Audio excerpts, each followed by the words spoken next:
प्रभाग क्रमांक 21 मधील भारतीय जनता पक्षाच्या अधिकृत उमेदवारांच्या प्रचारासाठी आमदार देवेंद्र कोठे यांच्या पत्नी मोनिका कोठे यांनी वेणुगोपाल नगर परिसरात होम टू होम प्रचार केला। यावेळी त्यांनी भाजपचे अधिकृत उमेदवार संगीता शिवाजी जाधव, शिवाजी वाघमोडे, मंजिरी संकेत किल्लेदार आणि सात्विक प्रशांत बडवे यांच्या समर्थनार्थ नागरिकांशी थेट संवाद साधला। घराघरात जाऊन कोठे यांनी भारतीय जनता पक्षाने केलेल्या विकास कामांची माहिती मतदारांना दिली। रस्ते, पाणी पुरवठा, स्वच्छता, शिक्षण व मूलभूत सुविधांच्या माध्यमातून भाजपने सर्वसामान्यांच्या जीवनात सकारात्मक बदल घडवून आणल्याचे त्यांनी सांगितले। या विकास कामांच्या जोरावर प्रभाग क्रमांक 21 मध्ये यावेळी निश्चितच कमळ फुलणार असल्याचा विश्वासही त्यांनी व्यक्त केला।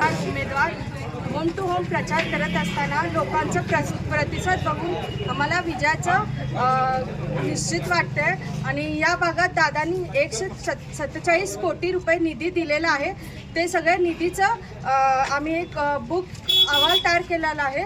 ते सगळीकडे आम्ही घरोघरी पोचवत आहे। ते बघून लोकही खूप खुश होत आहे आणि आम्हाला पॉझिटिव्ह हे साईन मिळत आहे की या उमेदवारांना आम्ही मतदान करून विजय करू असं सगळ्यांचं मत आहे आणि यावेळेस भाजप हे 21 मध्ये फुलणार हे मला नक्की खात्री आहे।